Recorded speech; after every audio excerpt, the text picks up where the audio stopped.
ضخم تبدو آثاره الانفجار الثاني وانفجارات كبيرة وهائلة، وربما هذا ما أشار له المسؤولون العسكريون.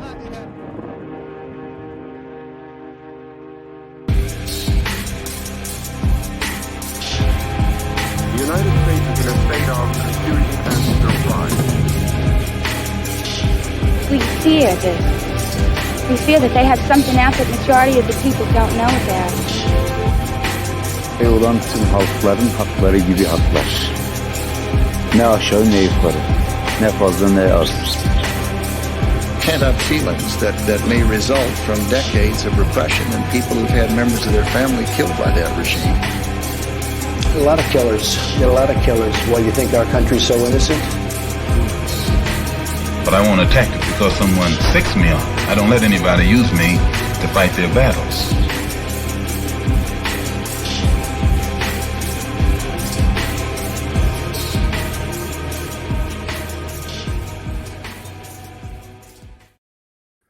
Hello and welcome to Varn Blog, and today I'm with Graete and Kim Panagos to talk about systems theory and conflict, and specifically the misunderstandings of strategic orientation that you see in political groups, usually the left, but we're not just going to talk about the left today. We're also going to be talking about Kim's speciality. Can't talk today. Specialty, which is uncertainty and war and its strategic advantages. And we're going to be talking about in the context of general political orientations and knowledge.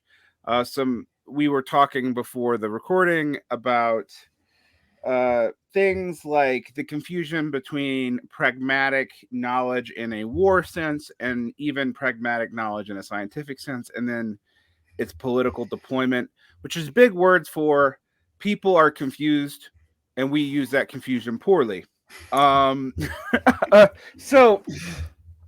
I think I'm going to start today to get people to think about how uncertainty is actually used in military conflict. And then what, so let's talk about this. What is the fog of war and why is it so important? Okay, yeah, all right. This is a pretty cool question. So first of all, the fog of war, I should really stress, is shorthand that the military institutions use to describe the uncertain and complex nature of war.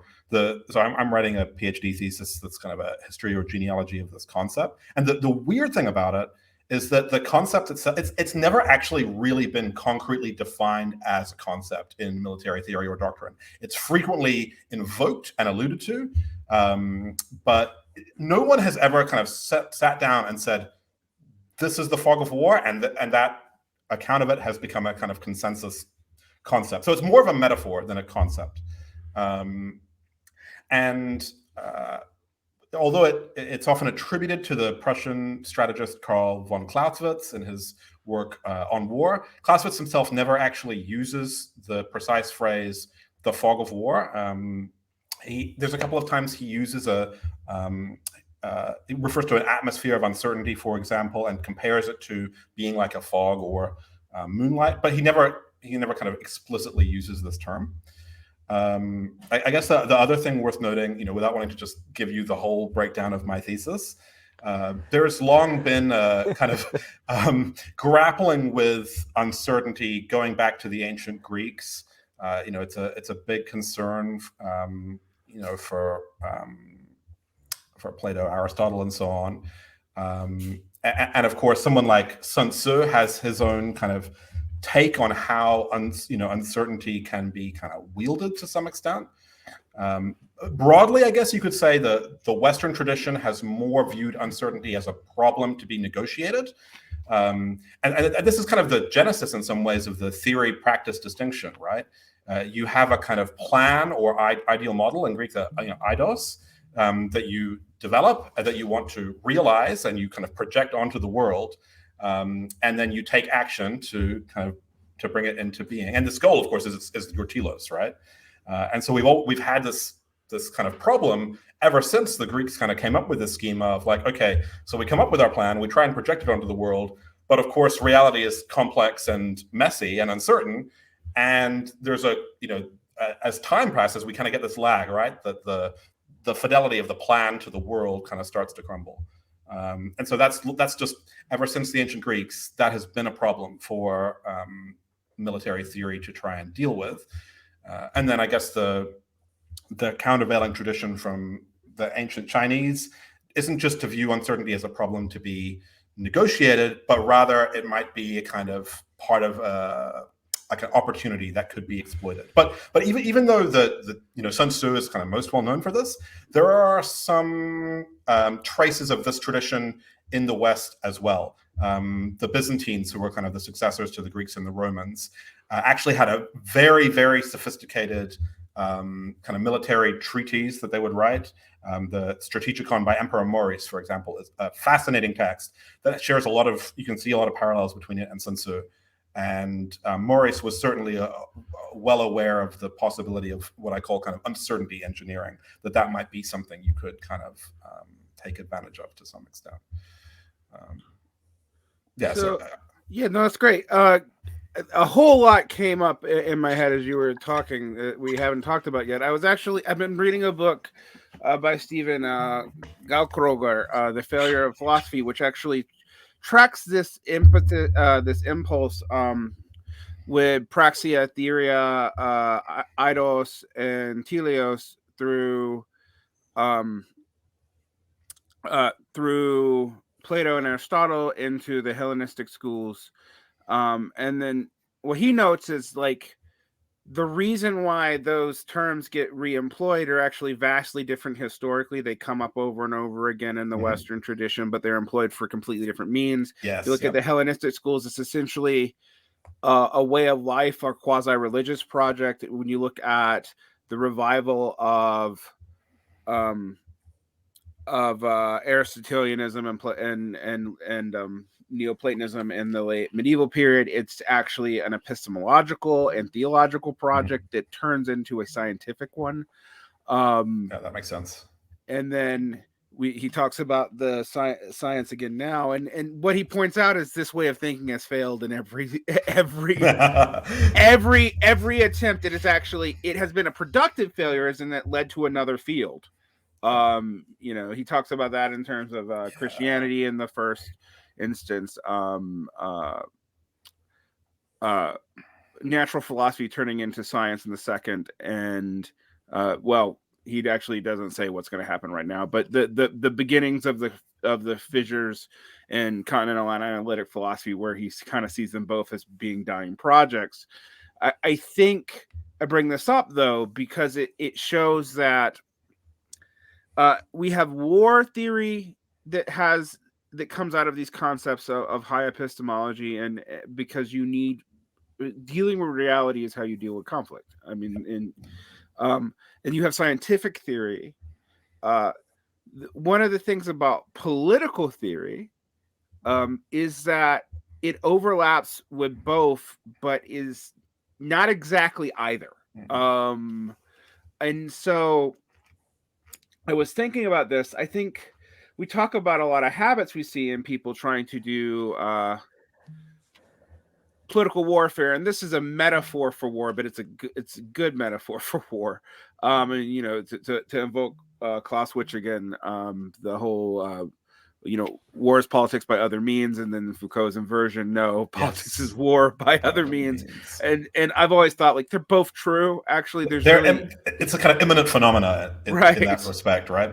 Like one is conflict without guns, where we mediate through hierarchical or even non-hierarchical relations, and the other is conflict with guns when the other mediation doesn't work, or I'm just lazy, or I just have more guns. And part of it too is just the state emerges through war and vice versa. They were like self-reinforcing engines in the first place. If you look at the kind of history of war and states, right. Yeah. I'm doing another series on the development of class societies and politics now. It goes into deep anthropology, and one of the theories of how we got class society in the first place. There are several kinds of class societies, and one of them has to do with surplus hoarding, but the other one has to do with basically the development of protection rackets, which is war. Yes, yeah, that's a good way of putting it. And they actually, anthropologically, we have evidence for both. They both actually require certain degrees of subsistence. They don't happen in certain environments. Interestingly enough, like we can even go into the physical environment of that. So that's deep human history. And I think even if you have a leftist goal, and a leftist goal is to minimize hierarchies and to, I mean, in Marxist terms, it's the final conflict, so that you don't need conflict anymore. By empowering the class that supposedly has the power to undo class relations, etc., and so forth. Now, that's very removed from what we're talking about, but there is a sense in which that there's a tension in left theory about its conflict orientation, and it puts it at a strategic disadvantage that I don't think people realize, and I think this would always be true. So the demand for strategic acumen for a left-wing project, because it's more socially changing and has bigger ambitions, is always going to be higher, because what you're trying to do, I mean, if you're a Marxist kind of leftist, you're literally trying to engineer a society to put one class in charge so that social conflict goes away by putting that class in charge. That's the goal. The thing, right? It's pretty ambitious when you think about it, and the amount of like radical transformation required to do this will necessarily entail large-scale violence, basically, right? And that's tricky. And I think it's tricky because some of the things about large-scale violence, as we're talking about, implies things that are endemicable to the project itself. So, like, militaries, all militarized societies are class societies, and I don't think people need to understand that, even though you can have egalitarian militaries. And the reason why is, to support a military in anthropological terms, you got to like have surplus and give it to a bunch of people who you can specialize as warriors. Yes. Otherwise, you're in militia, and I guess the other option is like everybody's in everybody in society's in the militia. Yeah, and this is partly why states emerged, because you needed the apparatus of a state to be able to actually sustain like fighting force, basically. Yeah. I mean, and you see this. I mean, the more modern examples we can look at are actually in ancient Greece, because we have documentations for them, and you have you can see multiple kinds of states and multiple kinds of armies emerging in that context, in this city-state context. Yep. And to get into, I think that's all very useful, but I think I'm gonna pivot over to Graete. To Greta. That's about to call you Greca again. Pivot over to Greta. Why do you think understanding uncertainty and conflict is useful for people who want to engage in a left-wing political project, Greta?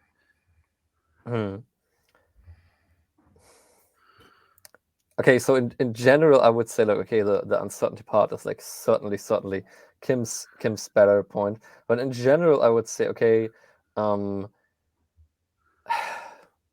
like in the end, it's also like let's start like not with sorry cable.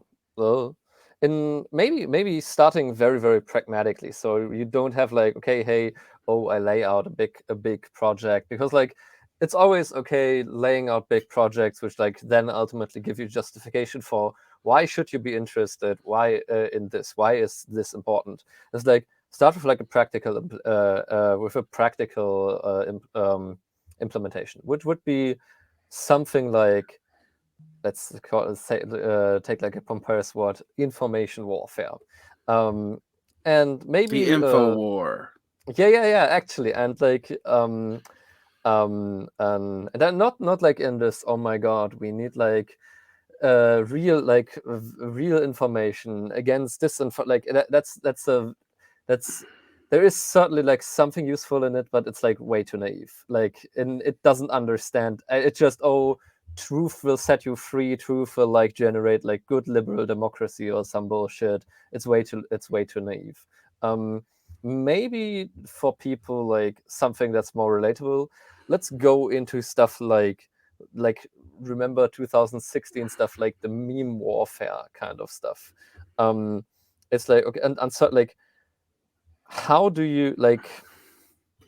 I'm trying to come up with like a really good example. Like, you can weaponize this stuff. You can really weaponize uncertainty, for example, when with creating like, okay, hey, okay, oh no, I'm sorry, I'm okay. Let's get like more into concrete political, like something like the security of your own political organization is crucial.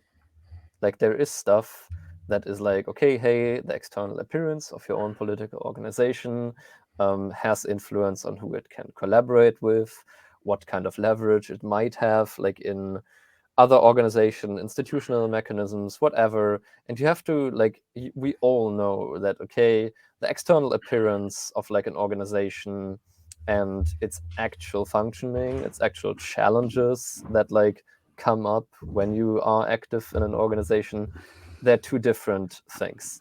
And that's something I think that's like a practical problem I actually came up, encountered recently. Like, I had the idea of like, okay, on the left we have a lot of people who try like, some people try like organizational experiments, but we don't really have like knowledge based on those experiments in like, okay, what are the actual problems you come up against, and how do you approach these problems? We just have like the formulas of like, okay, I don't know, Second International, left like pick your favorite. Like, it's like a list of like strategies, pick your favorite. But there isn't really like, okay, hey, look, this is the stuff that's actually going to confront you. And I would think, okay, we need like a podcast about that, and where we invite people to talk about this stuff.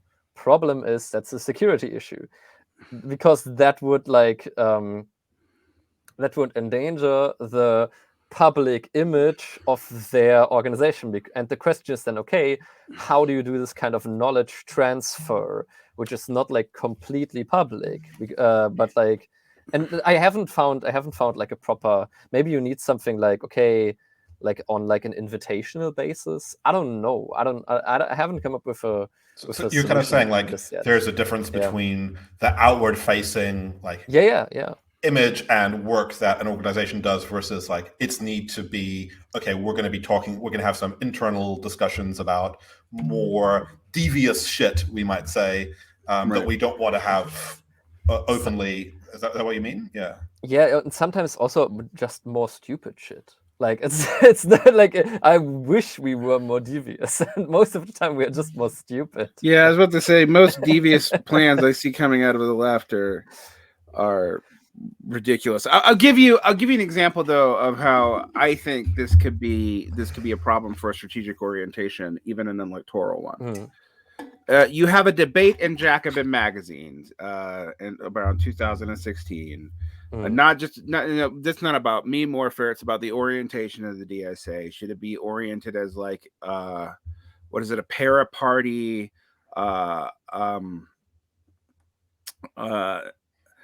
a inside outside strategy, or a dirty break? And I said, hey, you dumb motherfuckers, if you are publishing the dirty break strategy in a magazine, do you not think that the DNC will not have access to that strategy and will cut it off? I mean, of course they're not going to do it now. I mean, and I'm like, and then I went and sat down. I'm like, okay, from a strategic point of view, my friends, you've let this known, and you've cut off this orientational drive to you because you had this debate in public. And I get that we're not supposed to have secrets or whatever, but you can at least make it a little bit more hidden. Secrets are important. Like, yeah. Yeah. Well, here's the issue that what I have found in leftist organizations, and we can get back to the fog of war thing, is they're actually not transparent about things they should be transparent about, mostly stuff like funding. But they are transparent about things they shouldn't be transparent about, actual strategies, which is like strategy. And I'm like, no, you should have your books open, not just to members, to anybody. At least for your actual formal funding lines. I should not be guessing about that. But maybe I don't need to know how you plan on implementing this platform that you have. In fact, why don't you have a platform so I know what we're implementing, instead of going with a strategy? Would actually, it's a perfect analogy to an American wartime fallacy. Having a strategy before you have even a criterion of success. So I always like to point out to people, like, we always talk about the Iraq war as a failure, and I'm like, well, it actually achieved the goal that was stated, which was to destabilize Saddam's government and get rid of him. It just had no other victory conditions beyond that. And so you want an internal occupation? Well, that's, if you understand fourth generation warfare, unless you totally devastate a populace, you can't do that. Yeah, and that's not a U.S. problem. I mean, people seem to think that's because U.S. military incompetence. If you just look, it's a game of math. Like an insurgency can lose, since an insurgency is fighting for its very existence. In an occupation scenario, an insurgency can lose 5 times the people and still have the morale to win. That is not true on the other side, which is why, for example, when you see an occupation actually go well, there's basically 2 options on how to do it, which is total integration of the population and make it incentivize integrating with them, or it is exterminationist. And they're both effectively culturally exterminationist, but when the people are moved in and incorporated, which is actually historically the more common tactic. I mean, the colonial projects, right? Right. I mean, and colonial, going back all the way to like the Anglo-Saxon invasion of Britain, they didn't get rid of the Celts. They didn't kill them all. Like, they just got them to take Anglo-Saxon names. And the Romans did the same thing, right? Right. Yeah. That's actually, because it actually is really hard to kill an entire population of people. It's not easy on the people even doing it. But the other way is to cordon them off, shrink them down, and you basically you either genocide them, or you make conditions of resistance so bad that people then assimilate themselves, which I hate to say, like, for example, why, there's tons of solidarity with Palestine in the broader world, even in the United States now, but the Palestinian project is not particularly viable at the moment for exactly this reason. The Israeli state has done this. It is cordon them off, shut them off, pinch them, and it has incentivized them to go to other states, Jordan, etc., to get out of the situation if they can be had. And I think, that's a massively brutal project. It absolutely is. But it's what you kind of have to do in an occupation scenario.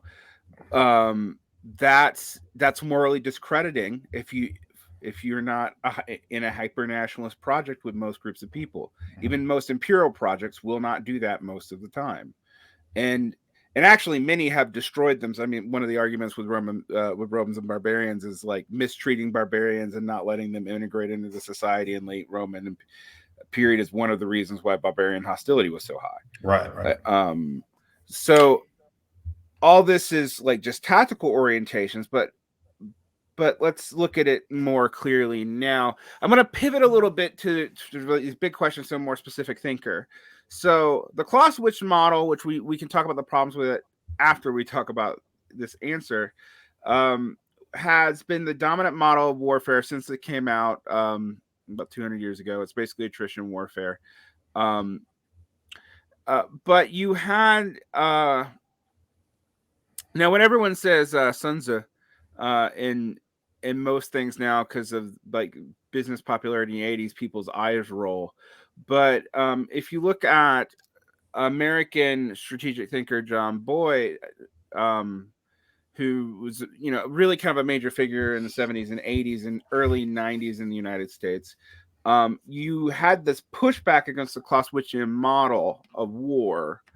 And interestingly enough, what he based it off of was guerrilla warfare and actual, not what leftists said they did, but he actually cites Mao and Lenin as primary practitioners in practice, not in their strategic statements. He points out actually in places that their strategic statements don't align with what they actually did. All leftists should read the bits in Boyd about like where he kind of summarizes what they did. It's like it's very interesting hearing somebody who is very much not of the left, like characterizing that particular historical. Yeah, I mean he's characterizing it because if we're thinking about this in the context of the 80s, he's trying to use left-wing strategy to finally defeat the Soviets. He wants to use their game that they have forgotten against them. Like and so hence insurgency and counterinsurgency becomes increasingly important in the U.S. military strategy, which has horrible consequences even for the U.S. actually in certain ways. I mean, the Central American drug wars are partly actually a result of this. But this is the U.S. trying to strategically use uncertainty. People don't seem to often get that, and that's part of the strategy, because it also it inherently builds blowback because you can't control all the elements that you're not trying to control. Yeah, there's always this risk if you're going to wield a kind of chaos engine that you poison the well, and it's kind of hard to come back from, I think, once you do so. Yeah, I mean the classic example in U.S. military strategy is, let's empower a bunch of mujahideen that have various different ideologies to take out the Soviets in Afghanistan. Oh, wait, they're throwing our own weapons back at us 20 years later. Shit.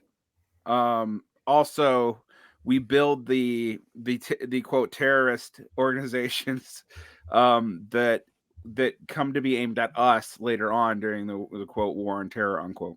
Yeah, and they were kind of more decentralized, more able to operate autonomously, and so on than the U.S.'s own security forces and so on, which were trying to deal with them, right? So we can get into the specific ideas of John Boyd and how his ideas were used to ruin the U.S. military later, but I do think it's interesting that you see here the strategic orientation problem, right? There are a bunch of strategies. Dual power is one of them. A leaderless resistance is another one. Sales strategies that come out of this guerrilla warfare model, and sometimes literal guerrilla warfare, sometimes politically, that aren't used by left-wing forces actually that well, except for kind of dual power. They're used more by right-wing forces. So one of the things with like leaderless resistance, for example, you can't take out a leaderless resistance group, right? But left-wingers have not been able to really use it that well. To get back to something that Greta was talking about, who uses it very well? Well, memeified terrorist, white nationalists, and reactionary organizations like ISIS, Al Qaeda, etc. Because they used ideational poisoning basically to create chaos, and that's what it's designed to do. the reason why I think it works better for right-wing organizations is actually this thing that we could talk about. The strategic goal is different. The left is trying to both destroy an old society and build a new one. The right is just trying to destroy an oppositional force within society most of the time. It is not trying to build anything new. And even in the case of ISIS, right? When did they start having like really big difficulties? Was when they tried to actually form a state again, right? Yeah, when they tried to actually deliver on what instead of, when it's not just opposing the great Satan, but actually building a caliphate. Well, shit, stuff immediately falls apart. And so these leaderless resistance strategies and whatnot, which were, I think, what's the origins of that? Everyone always talks about its in America talks about its right-wing utilization, but its origins are like, I think, like the Red Army faction or something like that. That's not something I know too much about, so I didn't know that. But it was leftist. It sense. may even go back to the Spanish Civil War. So if you have cadres without leaders, if you get captured, it doesn't matter. You can't you can't behead the snake effectively. Yeah, there's nobody to sell out. Yeah, right. But the problem is, how the fuck are you going to build a counter society out of that? You can't. There's no way to pivot it. And here you're kind of getting into like some of the problems of just a purely decentralized structure and so on.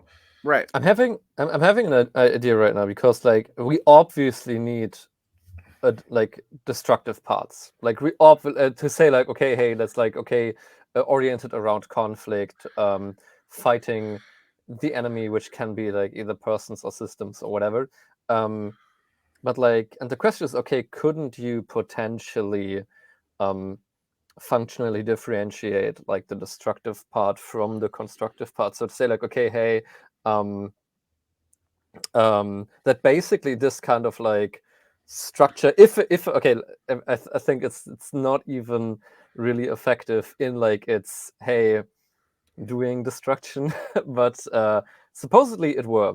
Whatever kind of strategy you might find there, you can have that kind of organizational form, strategy, and then you have another part, which is like, okay, the more constructive part. And the constructive part, which then basically, okay, where enough destruction, where enough chaos is like created, that, okay, you can have something like a phase transition. Like basically, okay, first of all, there is this moment, now it's like a deciding moment. Now, like, different pathways are splitting up. The question is like, which pathway is like society or this part of society going to take? And but the destructive, yeah. I think Greta. I think when I was talking to June and Kyle from GIU on this, we often talked about the Bolsheviks, like who had a destructive project and a constructive project. But their destructive project was interesting, is that they weren't doing the destruction. They were actually more interested in creating. They wouldn't phrase it this way. They didn't think about it this way. It wasn't in the rhetoric. But what they actually did was waited till a moment of maximum entropy in their governmental system, and they were the most militant and cohesive group to survive that maximum entropy.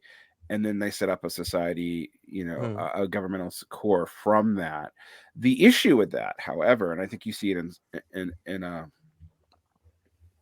whatever people think about Stalin. I feel weird that I have to now put a caveat when I'm talking about Stalin, but whatever. Whatever people think about Stalin is Stalin's, models for how to mass organize society are all from the Prussian Central Staff through Lenin.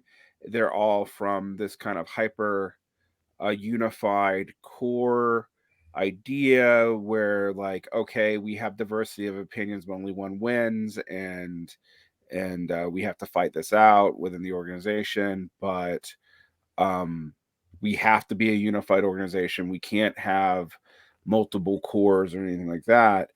And it actually, I mean, just from a practical standpoint, it leads to him eradicating most of the competent leadership within the upper echelons of the Bolsheviks. And however you feel about Stalinism, that's a fact. And this becomes a problem for them, because basically they don't have particularly competent leadership ever again. And And I think that's interesting, because what you see here, even in a situation where someone did what you suggested, which they actually had kind of a constructive project and kind of a destructive project, and they also were not the primary people doing the destruction.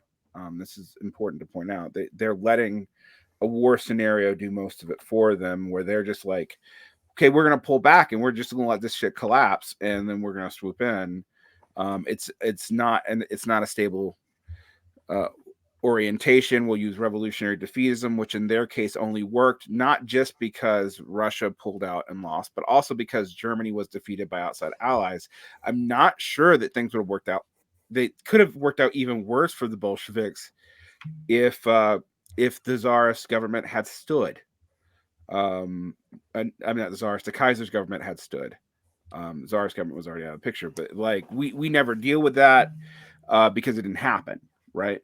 I bring that up though because what you see in the Bolshevik strategy of how they got there was they were able to use disorder of their enemy's enemy, but while realizing that the people that were helping them, the Kaiserreich, was not their friend. They did not go pivot to make allegiances with the Kaiserreich for peace. They just stepped out of the game entirely. But it changes their internal organization because they're essentially a war organization based off a very centralized war model. And this has effects so there are these debates in the 1920s about how to even set up stuff like how to heat Russia. And they take this Prussian central staff, and then lo and behold, our friend Aristotle comes in again. And they literally teleologically orient all the productive capacity. So, for example, even in Russia today, when you turn off the heat for a building, you turn it off for the entire building. It's not decentralized. It's all centralized for the side of centralized efficiency. One of the things I find interesting when you study these conflict things is you realize that efficiency and centralization are not actually always the same thing, even though people assume they are. And it's very much assumed in left-wing thinking in Marxism. I think one of the interesting things about Boyd is Boyd points that out. There's all kinds of if you have cohesion and efficiency is not based on centralization. It's based on for Boyd, it's based on taking maximal advantage of disorientation. That's actually the more important thing for the conflict loop. And he quantifies it as the OODA loop. Would you like to talk about the OODA loop a little bit, why it's important? Yeah, I can touch on a few things about it. I mean, it's also very deeply misunderstood, right? So it's presented. Usually you'll see this kind of schematic diagram. In a sense where observe, orient, decide, and act, and it's often interpreted as this linear process where you just cycle through each stage one after the other. And the kind of idea is, okay, this is a model of decision-making processes under conditions of adversity and uncertainty. And that what you want to be doing is this is the optimal way to kind of operate, to make decisions under those conditions, right? Is to observe things, kind of orient in response to them, come up with, some kind of a plan or approach, make a decision about, okay, what you're going to do, and then take actions, and you just keep cycling, right? Mm. But and for Boyd, I think that this is very important. When he's looking at conflict situations, what he has to strive for is kind of the isolation of the enemy's or the adversary's capacity to isolate the enemy from their kind of the world they're embedded in a sense. And this can be in terms of information, it can be in terms of access to resources, it can be at all kinds of different, involving all kinds of different features. But he's kind of interested in creating this form of isolation on the one hand, and for your forces to enhance your ability to interface with the world around you. That's kind of how I would kind of characterize it. And a problem that often occurs is the two main lines you'll see coming out of it is okay, one, you do this through cycling through this OODA thing very well, And then 2, it's like the tempo of operations is viewed as very important. And while that can be true in a lot of situations, right? That if you're able to make effective decisions faster than your rival, then you can get, this is people often talk about getting inside the rival's OODA loop, right? That they are responding to stuff you already did several steps behind, and you're setting the tempo and the situation and kind of exerting control over the environment while hindering their capacity to do so.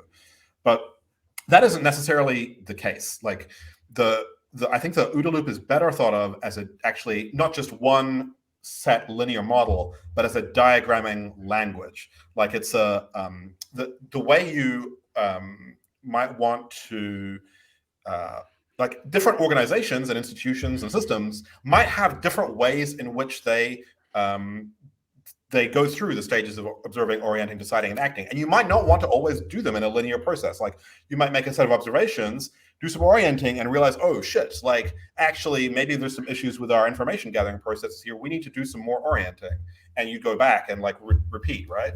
And if you were just, and you could also often have institutions that are stuck, like they might just be making decisions and actions, and they're not orienting at all, and they're just caught in like a kind of a deadlock. Sound a little bit like a lot of left organizations. I think, you know, we could model their decision-making process in this kind of a way, right? We're just stuck in this loop where we're doing the same kind of thing, and it's not really working, and we're not really reassessing our system. So like you can employ the OODA loop schematic language to describe all kinds of different approaches, and just doing it in this one linear way is not necessarily like, it's not necessarily optimal, and it doesn't necessarily describe how lots of different organizations, systems, whatever, operate either. It's just like one of many possible ways you can do it.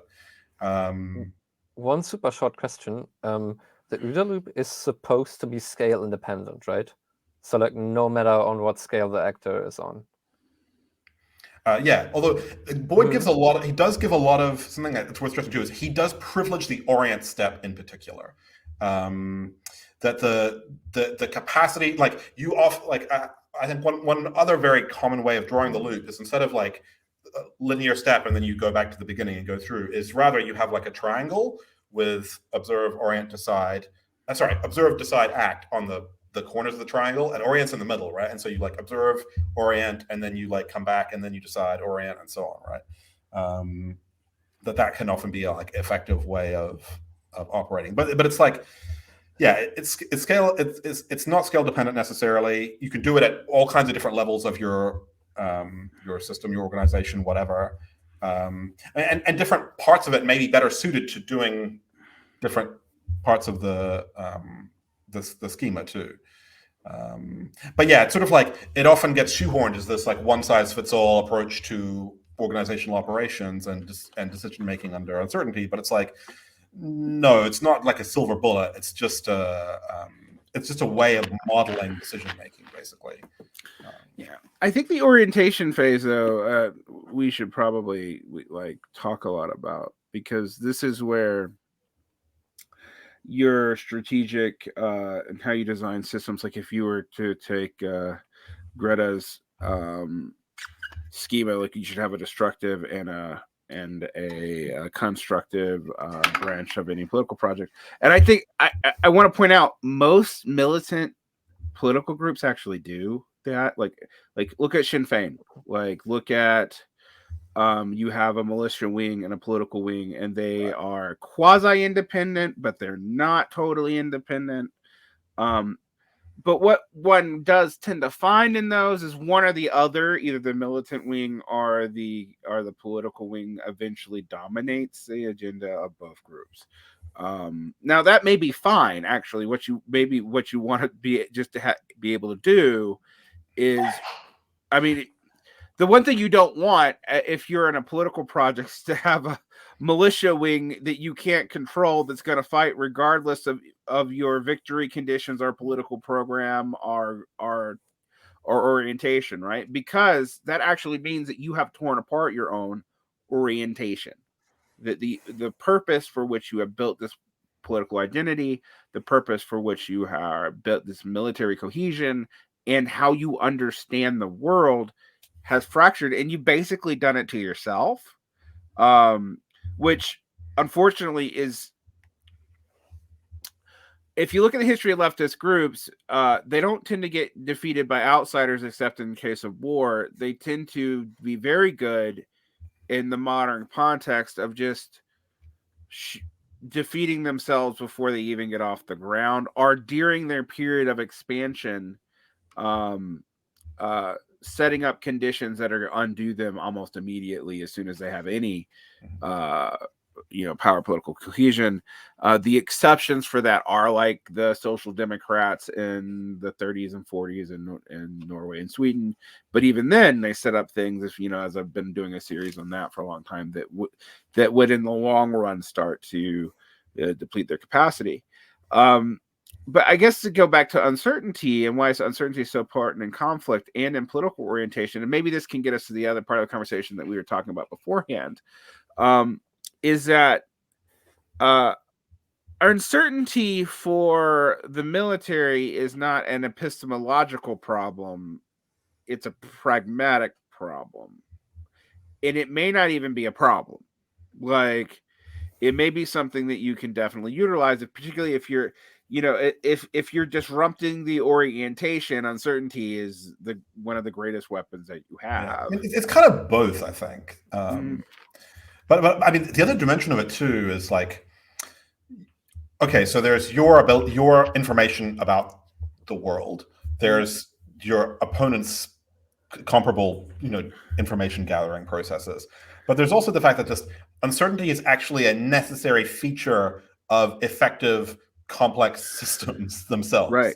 Like, for example, you would not want everybody in your organization to know everything about the situation and to disseminate that information to everyone. It would be paralyzing.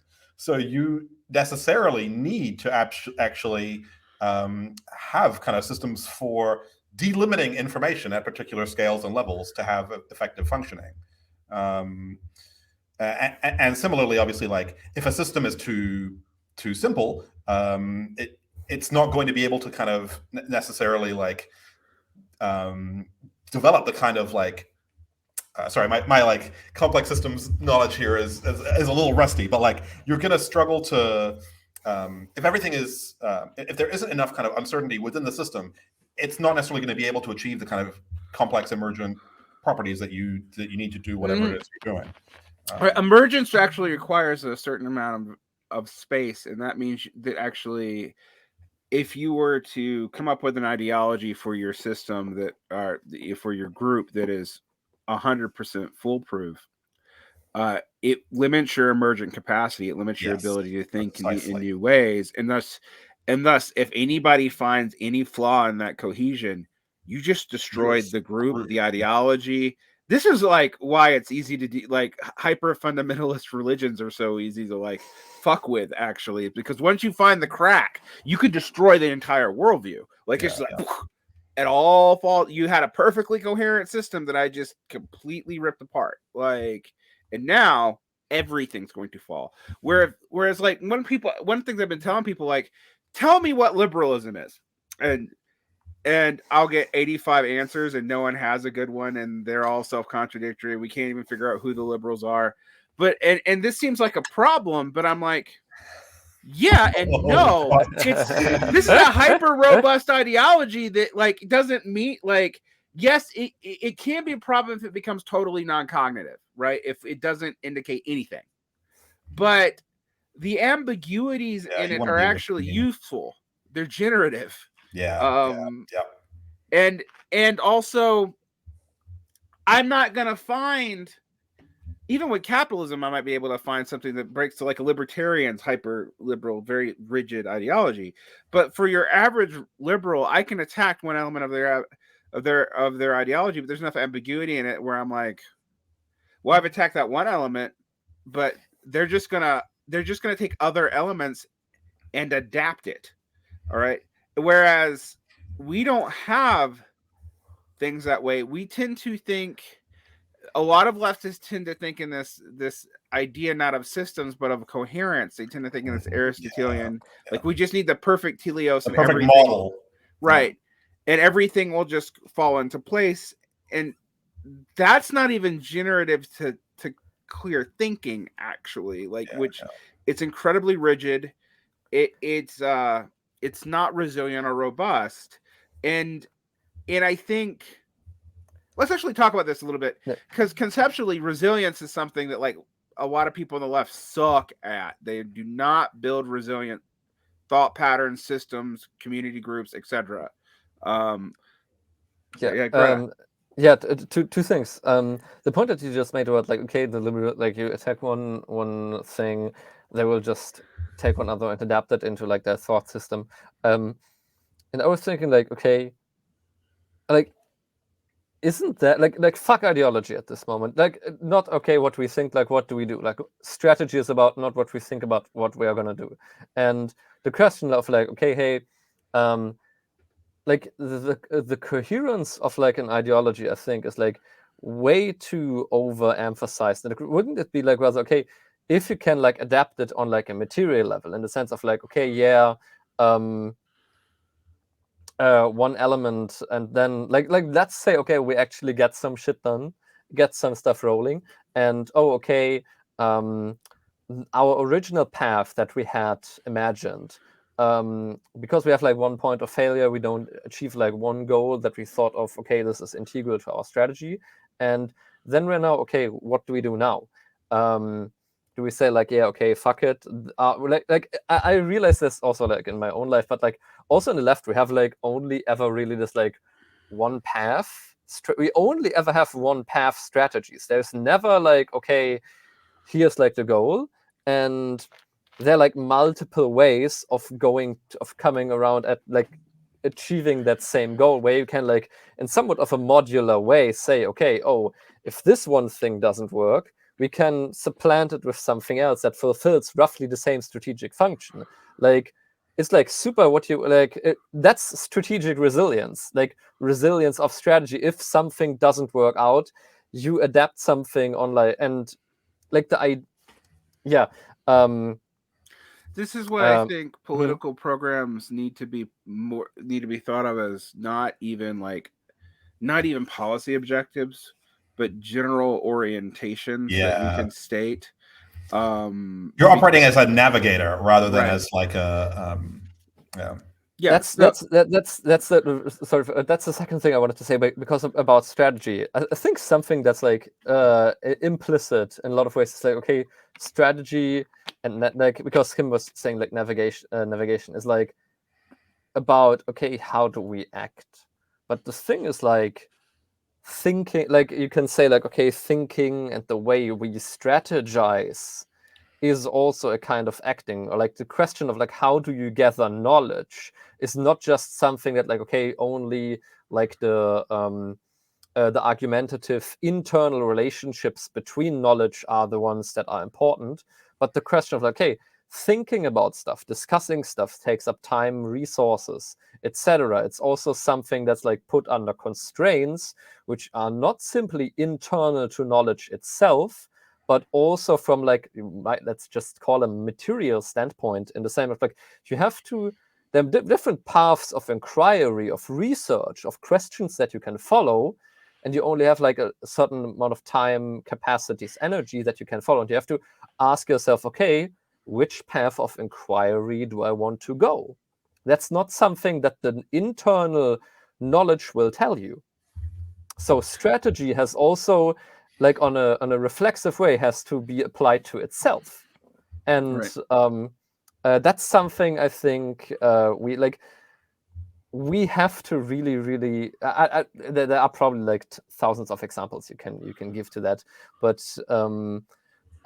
navigation not only in the world, but navigating the our navigational process itself.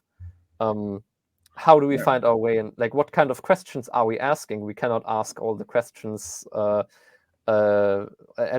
all the time at the same time. We have to like prioritize them according to our situation, and I think this is interesting in that it gets to this the similarity but distinctiveness between a scientific mode of dealing with these kind of questions, and I'm going to bracket that and say, there is no one scientific mode. There is no clear demarcation line in science. I've looked for years. It's a waste of time. You'll never find it.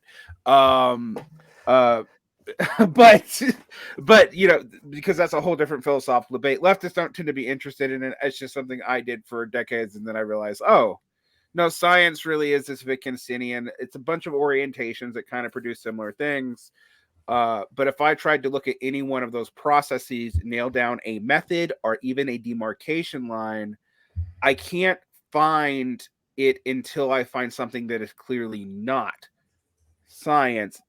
And even then, I'm not going to find anything that I can apply in everything that rhymes with, say, biology. Like, yes, the scientific method, the Baconian scientific method roughly works in chemistry and physics. Doesn't really work in biology at all. You get into historical sciences and social sciences, and I'm not even talking about history as science. I'm just talking like evolutionary biology. Like, you realize like, oh, I can't really do experiments. The experimental conditions actually would fuck this up anyway. Are those not science? Yes, they are. But they are different. They are because of an orientational criterion, not because of anything I can clearly demarcate. Right. Well, okay, so that's similar, but it's different than, say, what we talk about in knowledge in wartime. Knowledge in wartime doesn't. A military strategist does not give a shit about the truth content of knowledge. Exactly. And that's hard for people to understand. Like, they don't care if this is true; they care if it works. Like whether or not we use a Ptolemaic calendar or a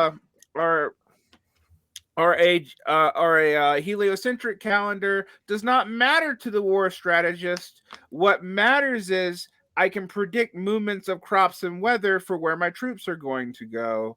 And for a long time, frankly, even though the heliocentric one was more true, the Ptolemaic calendar was actually more predictive, and so people stuck with it. Now, these are two different problems, right? These are two very different problems. Now, as a political project, okay, you have to deal with both, right? You have to deal with knowledge as truth content and knowledge as something I can effectively use in the world. Good point. That's a really good point. Super short thing. I mean, like, even the scientists, even the researchers themselves have to ask these, like, they also have limited funding, limited capacities, limited instruments, etc., etc. So they also have to decide, okay, which path of research am I going to go, which is not something that is internally dictated by the science itself. It's like you will always find these traces of, okay, let's call it like pragmatic orientation versus like just like the internal argumentational structure of like your theory of your research itself. You will always find them. The question is like, okay, how important are they, and what are the material constraints that like inform your navigational process? Yeah, just a short remark. Yeah, I think that's actually important. Interesting, because leftism tends to base itself in materialism, but leftists tend to think about all this in terms of ideological constraints, or maybe social constraints, or maybe in material constraints and like funding, but they don't think about the material constraints of the kind of fucking microscope that I have.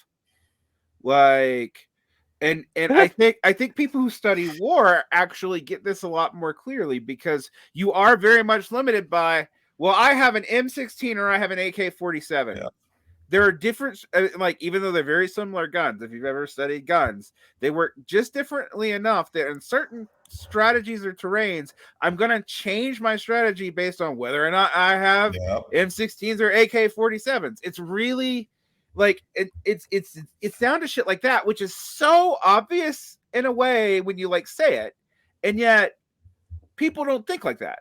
Like, this is where just like games are very valuable, I think. Because they force you to think that way, like to recognize, okay, you get assigned some pool of resources and you have to make something of them, and you start to learn about what context those resources are appropriate for, and then start developing these kind of emergent strategies to wield them in those settings. I mean, it's I don't know. I don't want to get too into this, but like, it's one of the interesting things in my own PhD. Like, one of the things I observe is the historical moment in which you actually start to have not just so there's a kind of sense of uncertainty somewhat exists as a historical concept going back to the ancient Greeks, but it was only ever really a qualitative notion of uncertainty, not a quantitative one. And it's really only until around the 17th century, with Pascal and Fermat and a number of other mathematicians around Europe, that you start to have an emergent understanding of quantitative probability. And it's also at this around the same historical moment, the next kind of 100 years or so, that you start to actually have the concept of strategy starts to emerge etymologically in Europe and starts to get pinned down.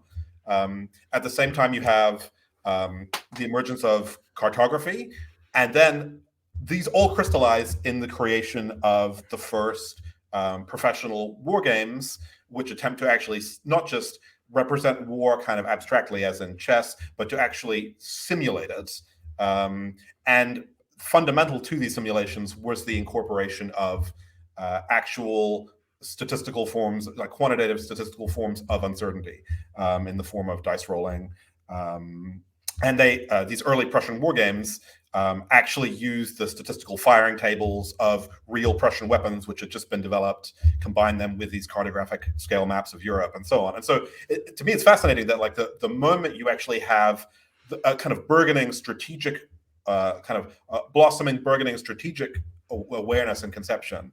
And Clausewitz makes this kind of paradigm shift where, like in the words of Francois Julien, he discovers the essence of war is to betray its model, right?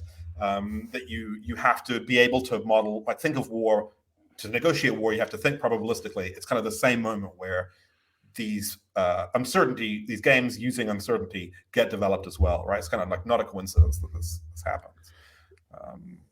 This is actually, this is an interesting point. We talked off air about how it would be better if leftists were gamers, and I always laugh because I hate video games. I hate them with a passion, but I am a tabletop gamer, and I'm both in war games and in storytelling games. And I always point out what storytelling games develop empathy, the ability to model other people's minds, etc. and so forth. Yeah, important. And war games teach you that dice can fuck you up. And I say that because, yes, this seems obvious, but then think about the way, if you think about when you talk to leftists online or even in real life, and they come out of a theoretical perspective, you're going to hear about determination and contingency as if we haven't had 300 years of talking about probability. Yeah, yep. I'm like, so either things are contingent and we can just do whatever the fuck we want, or they are determined in this Newtonian or Aristotelian or Aquinian way. That's stupid. I mean, just to put it like it's out of date thinking. And this is what happened in Clausewitz's moment. Like immediately before him, there was a period where the Enlightenment moment deeply fetishized a deterministic kind of clockwork worldview. My external advisor Antoine Bousquet has documented this brilliantly in his book, The Scientific Way of Warfare. Highly recommend that book. It's fantastic. And war became a profoundly geometry became the like fetishized mode of war, and this is partly tied up in the emergence of logistics, and in particular the need to before, like an army could be somewhat self-sustaining in the field. It could like forage in the field and just kind of keep going. But by the time you actually have firearms and munitions, you need your ammunition to continually be brought to the front. And so you started to have all these like sophisticated geometric models involving the line of operations with supply and everything. And it was genuinely felt like there were military theorists in this kind of Enlightenment moment who genuinely felt like you could just learn all of the rules of war just by studying geometry, and you could like solve war in this way. So there's that. And then shortly after this, you have other figures, Barenhorst being foremost among them, who start to like kind of discover the mathematics of probability and realize, oh shit, no, and Napoleonic warfare breaks the deterministic model. They study Napoleonic warfare and they realize, oh shit, no, these guys were totally wrong, and they go completely the other way. War is complete chance; it's complete randomness. And Clausewitz is the guy who's like sits in between the two of them, basically. Who realizes it's in the space in between, right? Right. One thing like less related to Robert, one of the books that recently came out, which like I think charges into like a really, really good direction in terms of like left strategy is Rodrigo Nunes, neither vertical nor horizontal. And It's a great book. I actually interviewed him, like, but like just on the side.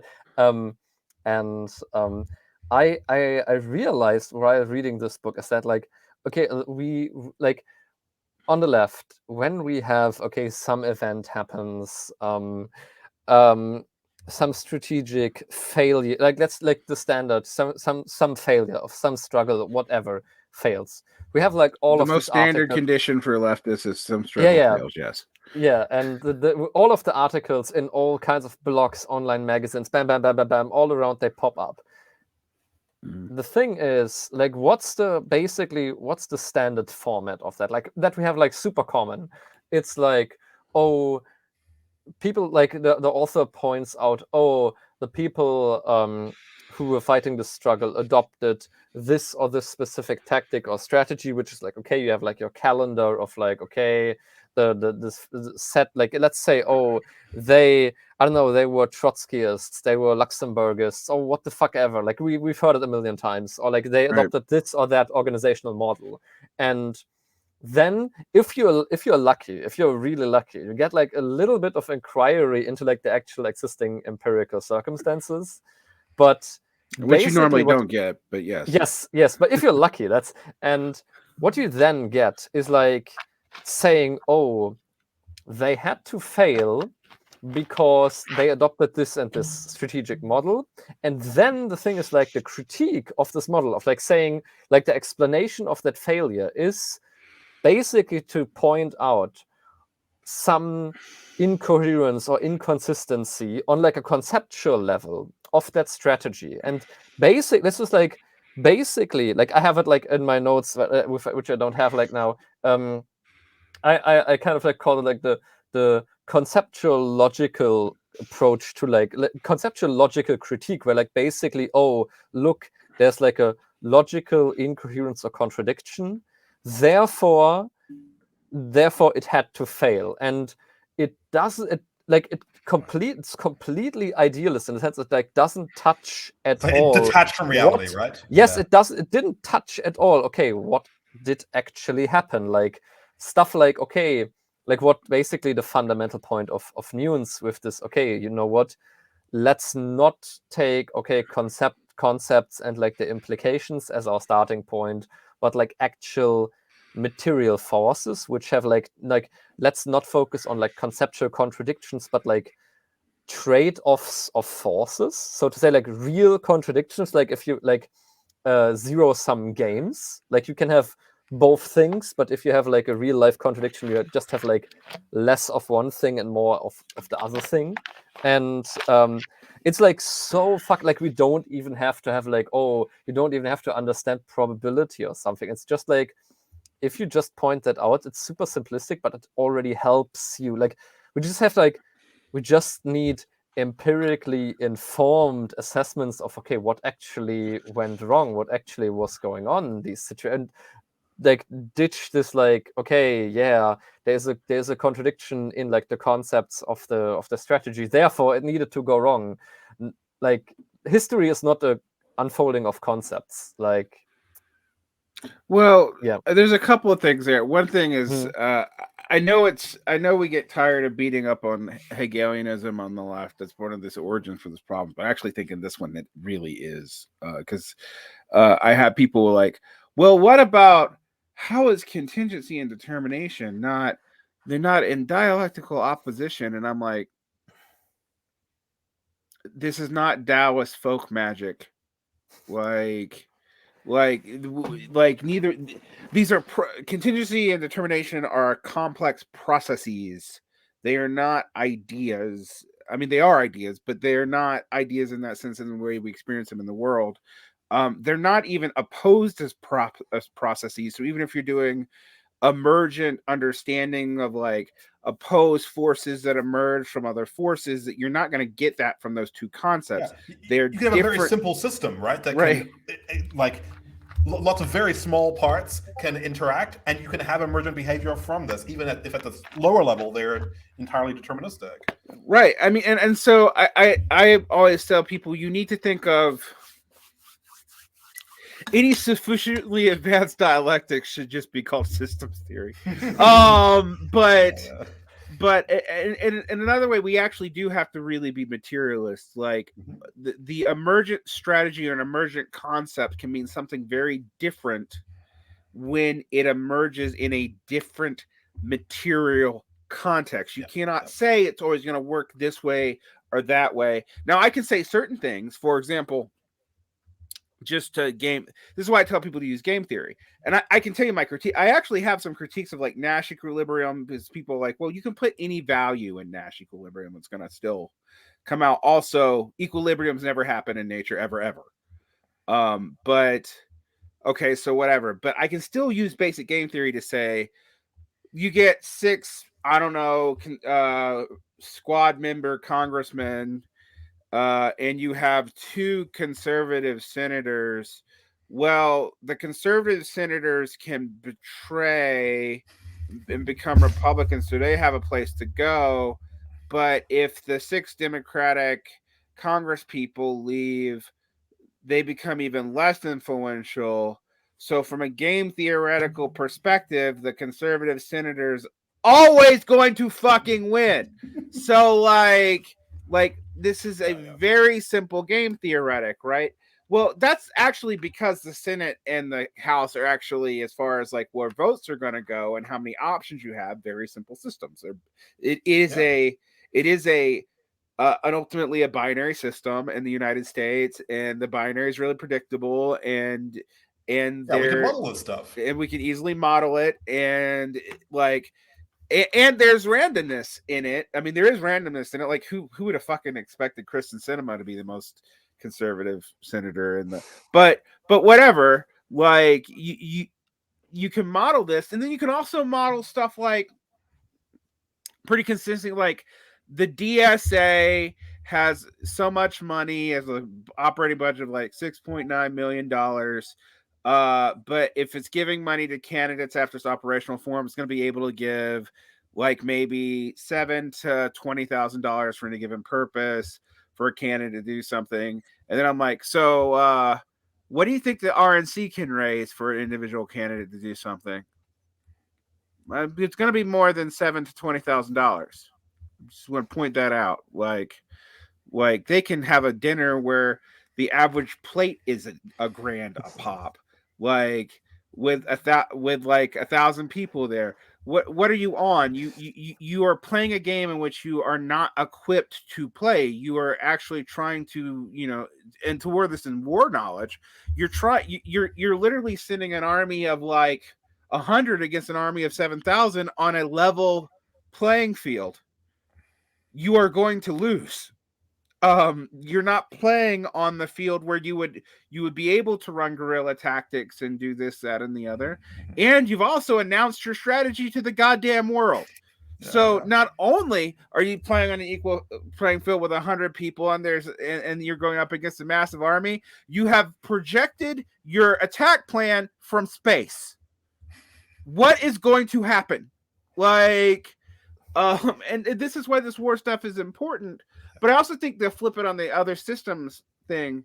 If the only thing you're concerned about, if your only orientation is defeating the enemy, you don't have any other orientation, you're not really a political program. Yeah, you're screwed. No, you're just a fighting force. And I mean, part of the problem too, right, is just when you unleash a war machine in a complex environment, it kind of starts to like it has its original political directives, right? But as you unleash it and it interfaces with the environment, this kind of like weird emergent shit starts happening, and it starts taking on a momentum and a drive of its own. Especially if it's going to be an effective one, probably, right? If it's going to be a flexible fighting force, that's what's going to happen. And so it gradually becomes kind of detached from those objectives. I think that's just kind of inevitable to a certain degree, right? And so you're going to need to have some kind of, and I think that's why just like there's always this, to me anyway, when I look at this kind of classical military theory, there's always a fundamental paradox, which is like, yeah, Clausewitz, war is an instrument of policy by other means, but it's kind of like saying that, and at the same time, and sort of thinking, okay, that means I can achieve my instrumental goals through war. It's sort of difficult to hold that against just war is fundamentally complex and uncertain, right? Like these, and to create a war machine that can deal with the uncertainty, you're trying to kind of empower it at the local level, basically, right? And so the more you do that, the more you kind of start to detach it from the initial kind of its instrumental function, I guess. You have battalions that basically can do their own thing for forever. Yeah, it's instrumental. Yeah. It's instrumentally functional. I think that's actually a crucial thing, though, to talk about with war. One of the things I have pointed it out to people. One of the reasons why I am as amoral as I can be in my political thinking. I am war averse, even though I do think we have to think about conflict, is because using war to get your political strategies is a dice roll, even when you have overwhelming superiority, because you don't know what other things in the complex system you just fucked up. It's a super unreliable instrument. Yeah. Right. And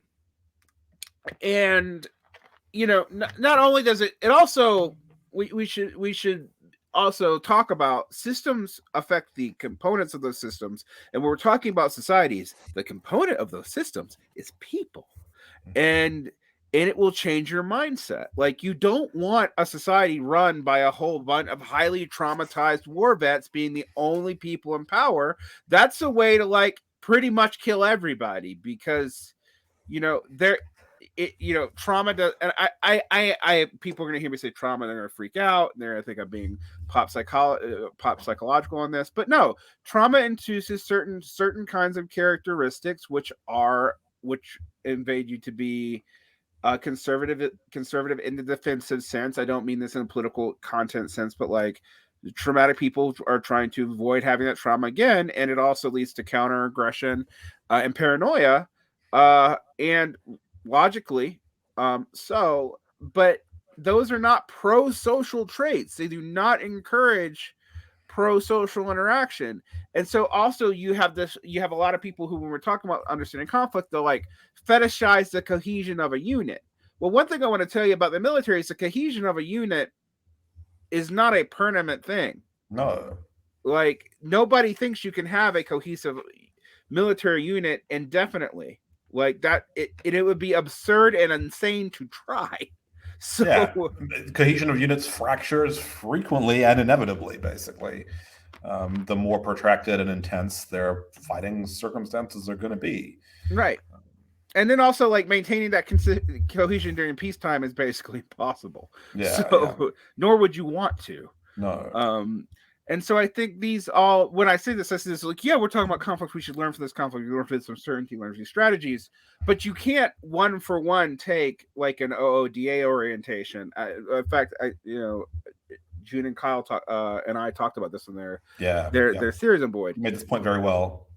You can't take that orientation and just like, and also we're going to build society off that, because like that won't build a stable constructive system. It's not designed to. The design really matters.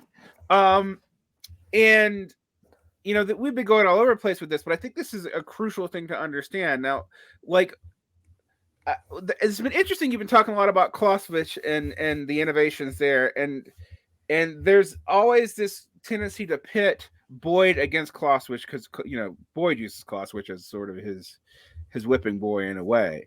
But you seem to be also pointing out that there actually is a continuity of thought there.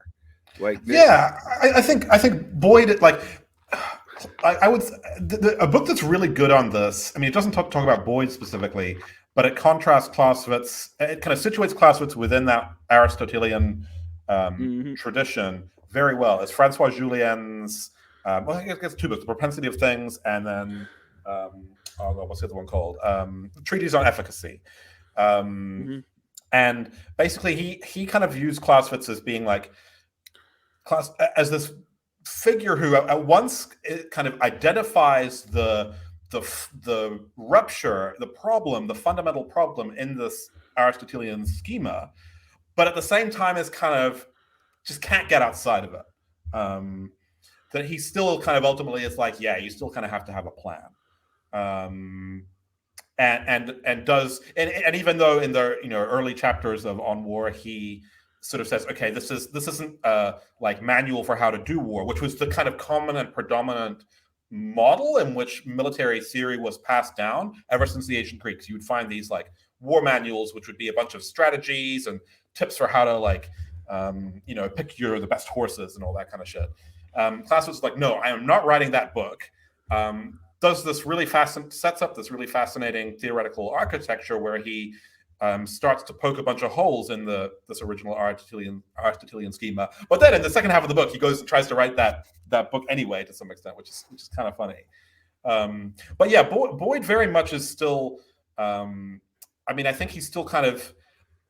He's like Clausewitz in that Clausewitz himself tried, like the thing that enabled him to at least grasp that you had to, like, he compares war to being like a game of cards because you have to think probabilistically in your decision-making process. Like Clausewitz explicitly advocates for this, and then in his model of Trinitarian war, subsequent kind of thinkers have described it as resembling a kind of image of complex systems, a kind of proto-complex systems theory, actually. That the part of why war is complex and uncertain is because you have this interaction between the state, the army, the will of the people, and that these things are kind of, constantly like interacting forces, and then they're combined with the interactions with the enemy, and all of this breeds uncertainty. Like Clausewitz kind of maps all of this out. So he's very much, and the reason he's able to do it is that he was reading the science and philosophy of his time. And Boyd is a similar character in this respect, right? Like Gurgle is really important in mathematical incompleteness, which is something that, like, you will hear. I say this as a poet, so people know that, like, when I say this, I'm not shitting on people in the humanities because I literally am one. But when you hear people bring up Gödel, they're just like incompleteness, postmodernism, no theory of knowledge, the hyper-relativism, and I'm like, right. That's not what that is. And you see it in someone like Boyd. Although when you first encounter Boyd's writing, I have to say, I'm like, this reads like management theory from the 80s. But you start getting the point of like, oh, like you can't have like this precision versus accuracy, which is a strange binary for a lot of people. But like, I can have a good model or I can have a precise model, but I can't tend to have both. Yeah, there's always a trade-off. Yeah, and that's even true mathematically. Is something that I think a lot of people, like, they hear it and then they hear this, what I just said. They hear their humanities teacher go, Gödel math, postmodernism, no truth anymore, and they shut down. I'm like, no, but you really need to understand what this means as far as how you model systems and what you can and cannot do. Yeah. What are the actual limitations? There is no way to have a mechanistic model of a conflict where I can tell you how it's going to end every time. That is impossible. Yeah, but instead what you're doing is just continually generating hypotheses, testing them, revising them, and then, like, I mean, this is destruction and creation, right? Like, and then you test them and find what works, keep that, bring it forward, get rid of the stuff that didn't, build the new hypotheses, and you're always doing that iterative process. It just is ceaseless, basically. And so that's kind of what Boyd is doing, and in that respect, it's very useful. I think that's one of his strongest parts, is that he gives a pretty helpful account of how you can think, like how you can kind of start to think strategically, and how we can foster this. I think that's that's super important. And I think so to kind of maybe pivot and then give us a little bit of a wrap up, the big points, because we've been all over the place, is one, like, don't be afraid of games theory and don't be afraid of games. Do not try to conflate normative and descriptive all the time. We haven't used that topic, but that's kind of what we're talking about. Yeah. Orientations are super important. Let's say, I mean, I'm going to use the Iraq example. Let's say the United States military and you actually completely defeat Saddam Hussein in 28 days. And then you're stuck with a country with no conditions of winning, occupational ending, or even what the fuck you actually want. Are you going to win that? Well, what's the conditions of even winning? You don't know. There's no conditions. So it is not. I sometimes tell people, like, we didn't even lose Iraq. Like it's not you. It's not even. It's worse than that, because you had no conditions. There was no possibility. Yeah. There's no possibility to win. Like, what we don't want to make it a state. So what like in the United States, you don't want to have, like, you don't really want a colonial occupation. That's not really the goal. So what the fuck are you gonna do? Right? And now you've let off all these systems that are going to inevitably induce blowback, and blowback not just in ways you can predict. Just some of it's anti-Americanism, but some of it's like extreme. It has extreme far-reaching features on, like, oil futures, what it does to geopolitical economy, and that's why, like, a lot of this is also the reason why I think a lot of Marxists and leftists are given to conspiracy theories, because they don't understand this stuff. So they think that, like, the CIA must be orienting all this to get specific outcomes, and this is all planned. And I'm like, there's no way to do that. It's impossible. And similarly, like, for us as leftists, if we're going to try and advocate for this, like, large scale, radical, transformative project, we are unleashing a similar kind of a thing. Like, that's what we're saying we're going to do. And we are not going to be able to control everything. We are not going to be able to predict everything. So we have to have, like, immense humility about this, and be like,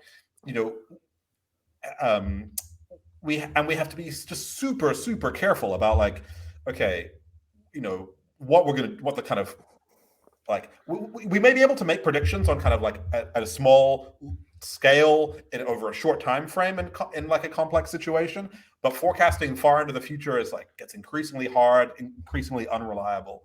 And so all of that is going to have to be taken into account into your political project. And I mean, that's why personally I find, like, anyone who's kind of pitching this just, like, massive, like, here's all the things we're going to do, here's how it's going to look like, to me that just seems ridiculous. And instead what you have to do is, like, it's got to be piecemeal, basically. And you need to, I mean, I guess one other part too is, like, from the Boyd side of things, the military theory side of things, it's like a precondition to doing a lot of this is, like, you don't just want to start doing shit willy-nilly without having the people who are, like, have at least some resources to do something here, right? And so you kind of have to know when your moment is to strike and do shit, and when your moment is to just, like, gather your strength, like, do your educating, do your pedagogy. Like, to me, it seems like we're probably in that kind of a moment to some extent. We just don't have the capabilities to do jack shit. So we probably just need to be in a building our capabilities kind of a phase right now, right? Yeah. For me, this is a period of dual power organizing. And by that, I mean, learning how to reskill people through actually doing things that help them, not just asking them to sacrifice for the greater good. Like this, I always tell people, like, even with, like, it comes to, like, the IWW in America or whatever. I mean, IWW everywhere, but I'm like, okay, is it a union or is it another political group where I pay $60 a month to belong, but I actually don't get anything back? Because if it's a union, I get shit back, like, I don't know, even insurance, something. Like, it is not just a camaraderie, because fuck that. Like that. I mean, like, I can have camaraderie without joining your stupid political cult. So, not to call the IWW cult, but you know what I mean.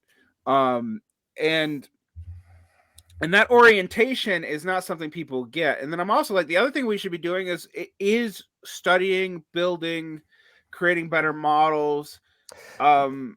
but I should say carefully when I say studying, because what I have seen is a lot of people like, well, let's go to Marx and do actually something that Marx says not to do, which is, I mean, he talks about this cook shots for the future, and this is a fundamental thing in Marxism where, like, yes, occasionally you get hints at plans and stuff. Well, what was the first thing fucking formal Marxists did is they looked at the 2 times where Marx laid down a schema that he kind of got from Adam Smith, and then they came up with they came up between that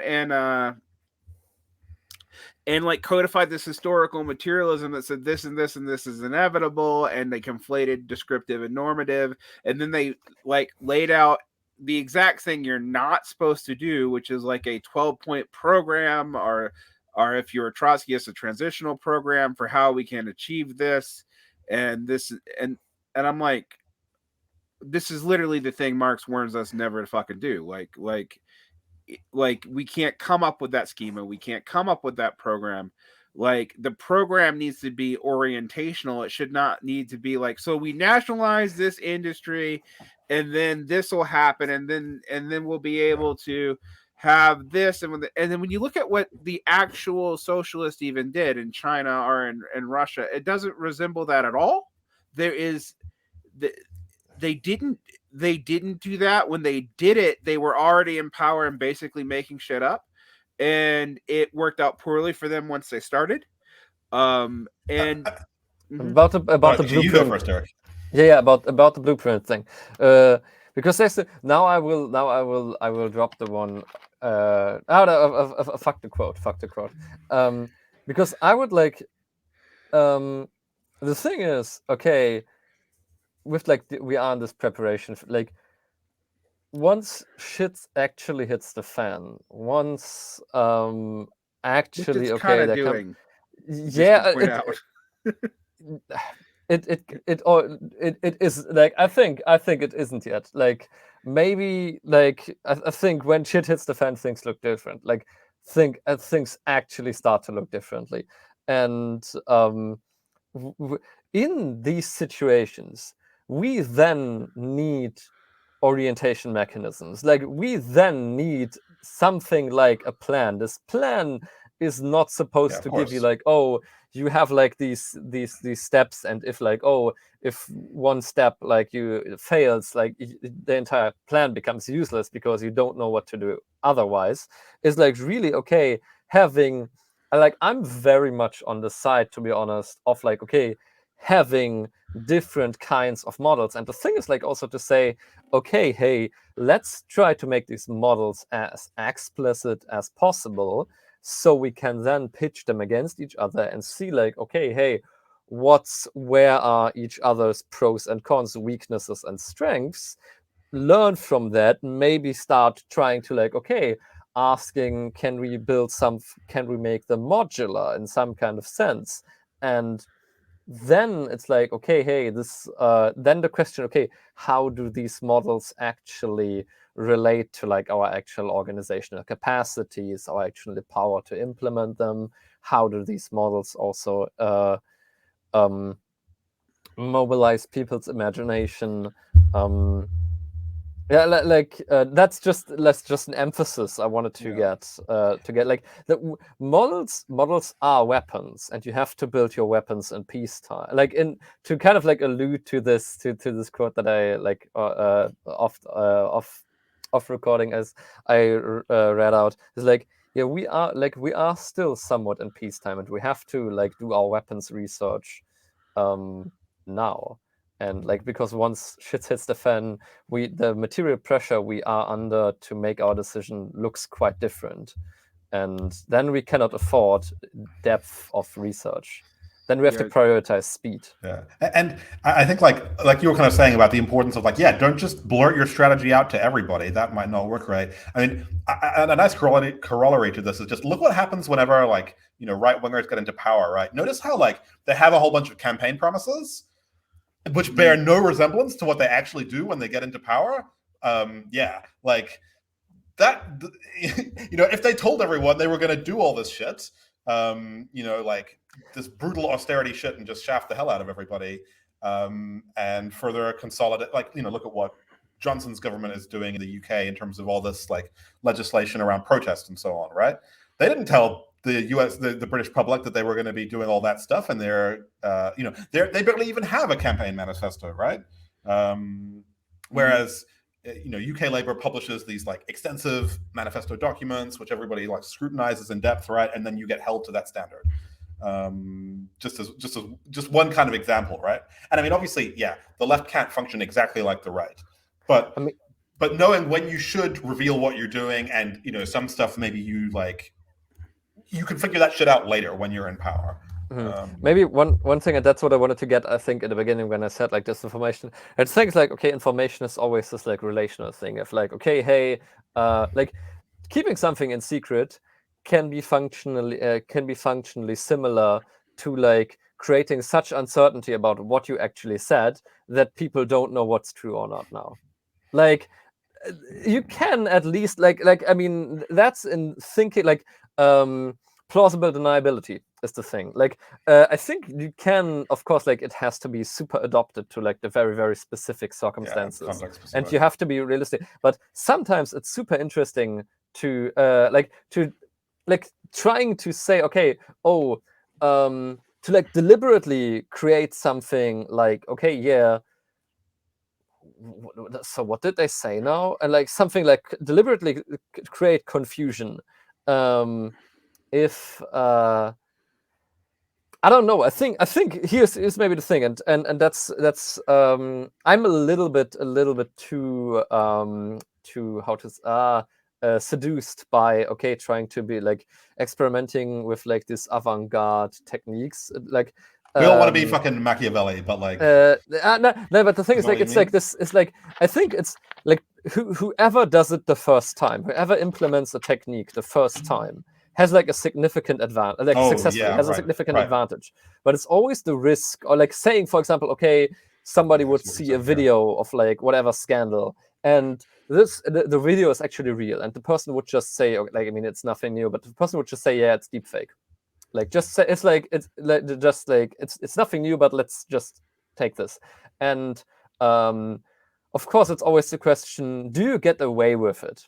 Do you get away with it? And whoever does it the first time has like a significant advantage, because it's like, oh, the rules of the game have changed. Nobody has ever, this hasn't been considered realistic before. This hasn't been calculated into our plans of we don't know how to react to this. This isn't in our playbooks. This is very common. Yes, yeah. And the thing is like, you always take the risk of like, oh, is this like realistic to get away with, or is it like, okay, the institutional playbook is actually so like inert and so powerful that like it's just a fantasy of like avant-garde shit that you're LARPing with, but it's like there is no real reality to it. Like, I mean, it's something you'll find a lot in all kinds of like competitive sports or games, where like you can often get a like one-off victory by having a highly novel strategy that might be like, very easy to poke holes with and counter once you like are able to apply some analysis to it. But in the moment when you're confronted with this weird shit,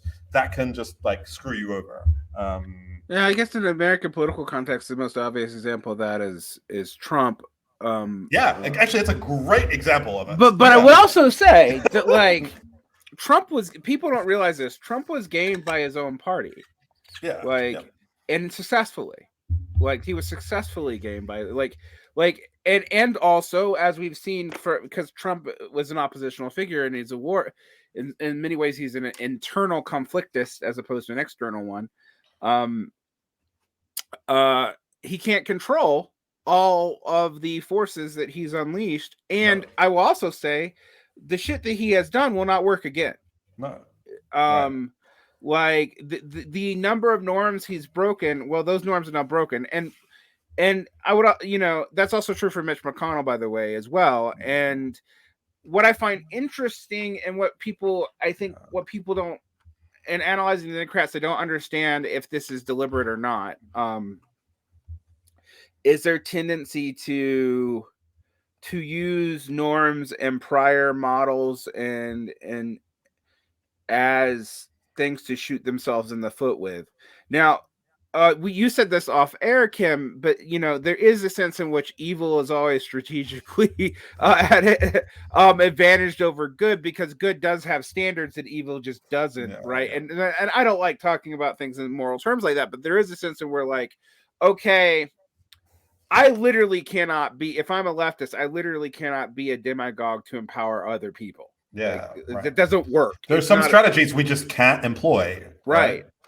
And in fact, there's reasons why we might not want to employ them too, right? If you're one of the problems with being a complete demagogue is you're only able to really have yes men around you, because if they are competent and functional, they're dangerous to you because they want your spot.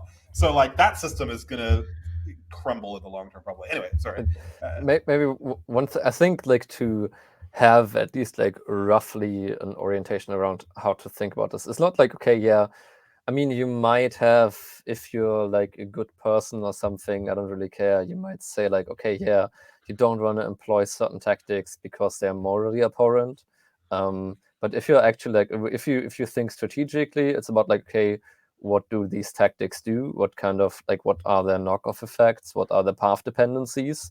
And that's the thing you evaluate things with. Like you, like what you just said, okay, hey, it's not like, yeah, okay, of course, it's like also more like, but if let's say like, okay, yeah, you were like a demagogue and there would be like some kind of like internal dynamic of being a demagogue which would like actually empower people and which like actually lead, like, then you could maybe like have it in like your bag of instruments and as like an option, but it's like something that like that like undermines itself and does not actually lead to something like democracy.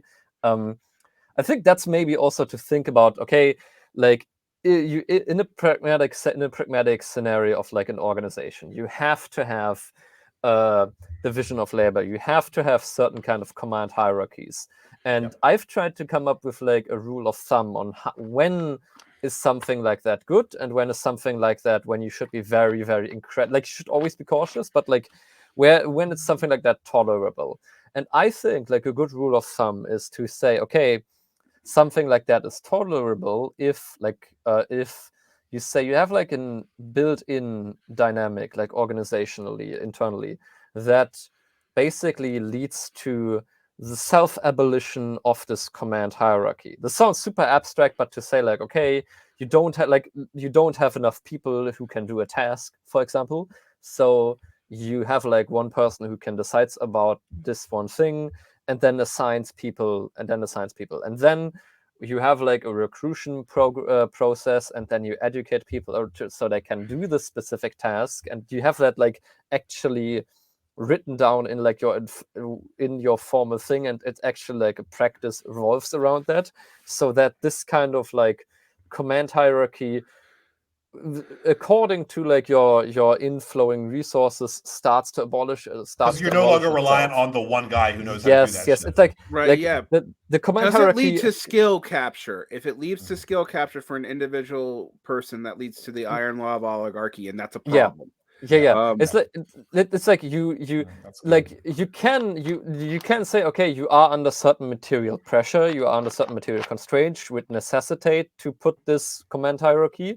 But the thing is, the command hierarchy's effects should be to, at least like in the midterm, abolish the material constraints so you can have like a more egalitarian social organizational structure. That's the rule of thumb you should like, and however that might look like from case to case is differently. I think we have to think about democratic mechanism, sortition, recall, and like, yes, there are times where you can't do recall because it's too dangerous, right? But you should never have an organization where recall can be permanently stalled, like because it'll be used that way. That's a problem. So when you build these kinds of things, like, are you building in checks or effects? The greatest example of this, I think, is cybernetic theory, and I'm going to use Chile for an example. Now we're going to ignore they didn't cybernize the army and thus lost. That's a whole nother problem that I've thought about a lot, and I'm like, well, they didn't apply any of those things to the army, so they have skills capture, and of course the generals just fucking overthrew you. Should have thought about that. It's to say, it's like you didn't think about it in the army the way you thought about it in industry, and that was stupid. But in a very real sense, somebody came to me and was like, well, you can't use like Stafford build cybernetics to build a class of society because the experts still have to set it up. And I'm like, yeah, but you actually have a system with CyberSim where you can see the experts set up a system that got rid of the need for them. Mm-hmm. Like, so it democratized the skills. So in an effective way, actually, you know. Yeah. And actually, it's like my model to prove that it's possible, because before that, I didn't know. You know, if you look back historically, it isn't. So you're using technologies to replicate and democratize certain skills in a way that make, say, management not something that goes away. You still have management in a cybernetic society, but it's now something that anyone can temporarily step into and out of. You no longer need to specialize the skill sets. Now, that's also go back to our thing on militaries, where there is a way to have a militarized society that's successful and fairly egalitarian, but you kind of have to have everybody. Everybody in society has to be part of the militia. Yep. And I do mean pretty much everybody, like not just men, like it's got to be across the board. There have been societies that existed that way, but the thing is, they have a disadvantage when they face up against professionalized armies, because they are going to necessarily be generalist. And so, well, what do you do about that? Well, you couldn't do anything about it for like thousands of years. Frankly, we didn't have the technology to. But there is a way in which, when you mix system theory with technology, we can modify our own environments and change our systems. Like, otherwise, we are kind of left up to the systems that are going to be naturally the most probabilistically successful in a given geography or material condition or whatever. Yeah. And this has been my point with the anthropology and all this other stuff that I've been doing for a long time now. But I want people to think about what I'm saying with it. Like, so you take this war theory, you take these anthropological theories, you look at this, we can build better systems. What we should not be doing is just fucking dicking around with ideologies and like trying to build the best ideological mousetrap. No, we need to have a set of broad orientations. Mm-hmm. That put in systems design limits. One of the systems design limits that we're talking about is one that Graete just mentioned. All specialized functions should be made the system should make the specialized function less and less path dependent as we go on. So what I mean by that is, like, you more and more people have the skills, you have less and less need for the specialist, so you have less and less need for one person to fulfill that role. And that even if that role needs to come back, it needs to come back temporarily, and it needs to be built into the system itself.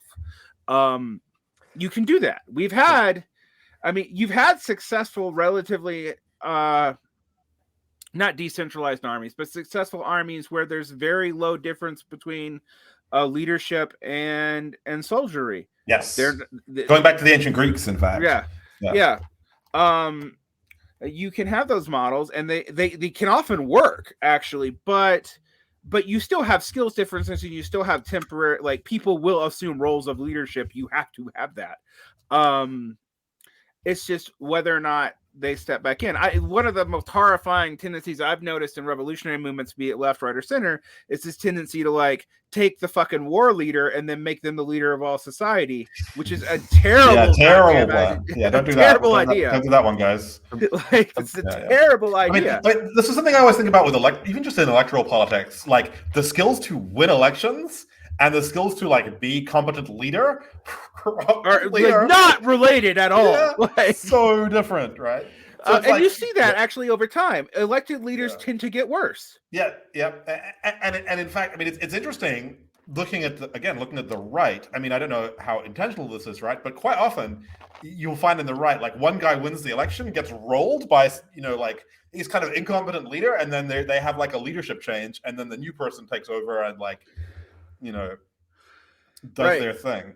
Well, I actually think you see this in a lot of the left all around the world. Unfortunately, has a tendency to build gerontocracies. Yeah. Because they are because of a tendency to think about fairness and rules in a certain way, and this, that, and the other.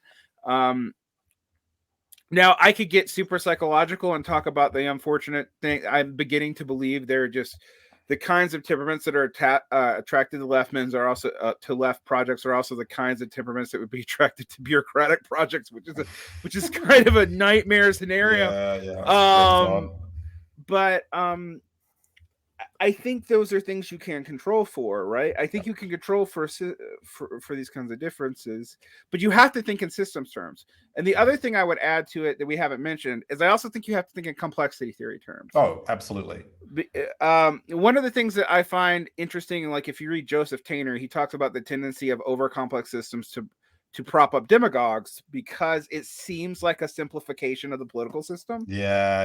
It's not actually. It's actually usually the thing that's going to finally make it so fragile it collapses. But it seems like a simplification of the political system to the average person. And so there's a tendency in overcomplicated systems to do this. I even think we see it in the U.S. military, like the fact that we have hero cults around generals that we don't normally always have. You've had more and more of that. Like I think about the kind of cult of personality around General Mateus, for example, good old Mad Dog,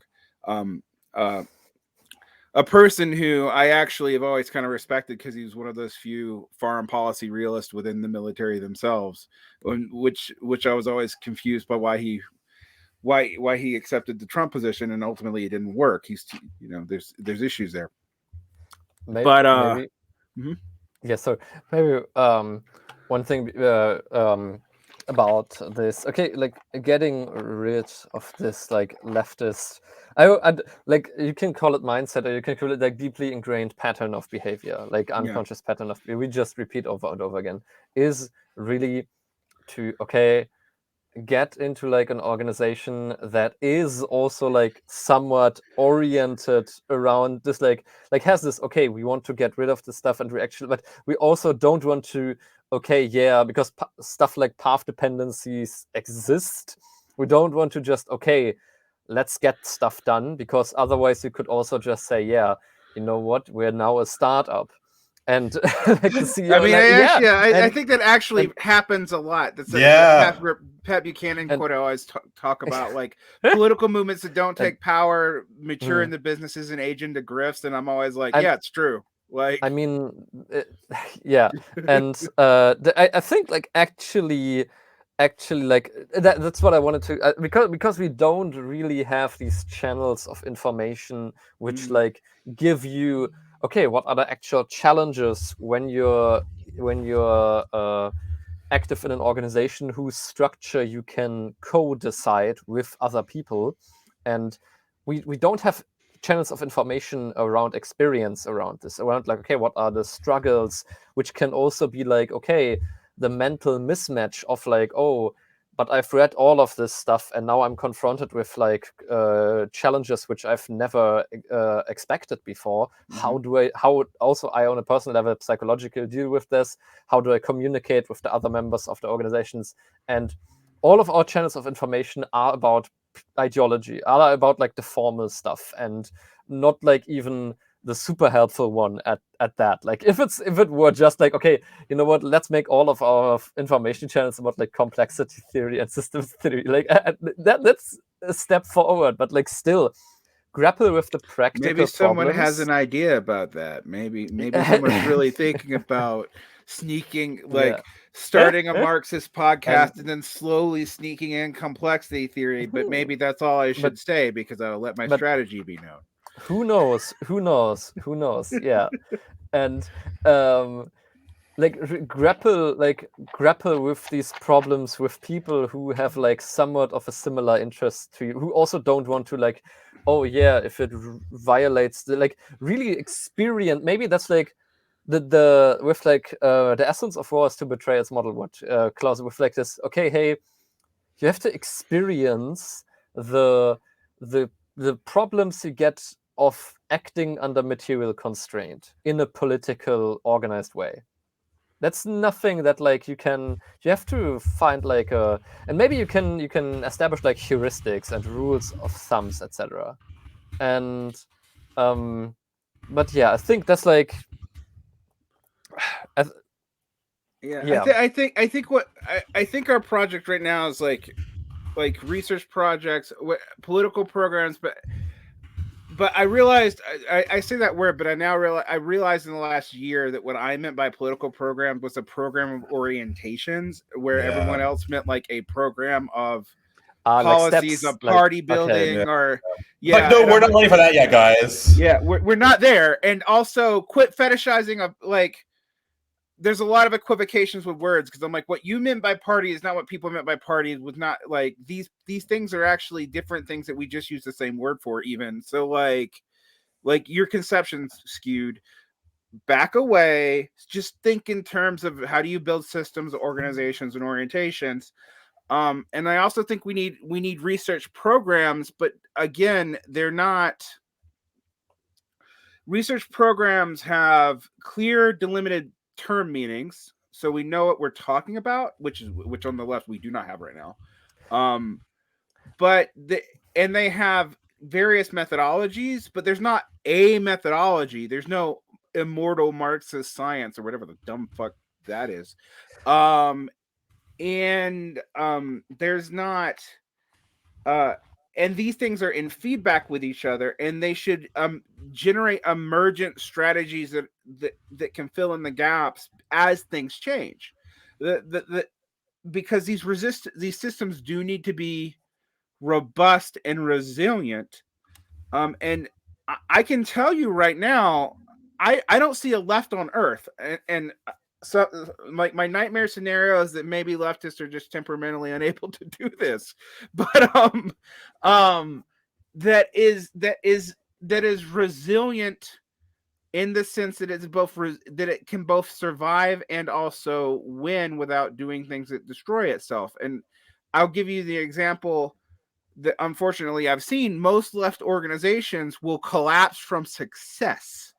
Right. Because they're not resilient systems, and they're built, their constraints are built for a certain size, and they always, when they start actually being successful, is hard. They can't scale up, and then they collapse, actually seemingly from success overnight. And so these are things we have to think about, and we can learn a lot from the military. But I think the other thing that we're saying here is you can't just adapt military orientations into a political project without just becoming like chaos warlords. And more what you increasingly see when you study the war stuff is just they often have failed at doing this shit on their own terms, basically. Like they tend to oversimplify a lot of the theoretical breakthroughs they made, if at best, and at worst often just quickly ignore them. As you said, they very rarely. I think there's this weird incentive problem, right? Where like if you're within the institution of the U.S. military, one of your just fundamental goals is to just keep your institution going, keep getting it funding, keep your position, and so on, right? Yeah, it's the same as in education, and it's destructive there too. And so just the fact that actually a military is an extremely limited and deeply flawed instrument is not something they want to draw attention to. Like, this is kind of a point I'm making towards the end of my PhD, which is just like, there's maybe part of what the fog of war actually does is it provides this convenient problem, right? Oh, we have this problem of uncertainty that we constantly have to solve, and we keep developing these new, like, since it kind of emerged as a metaphor, ever since then, there have been all of these different attempts to, like, develop an even more complex view of the nature of war and its uncertain character, and then come up with all of these really fancy models for how you negotiate it, like network-centric warfare.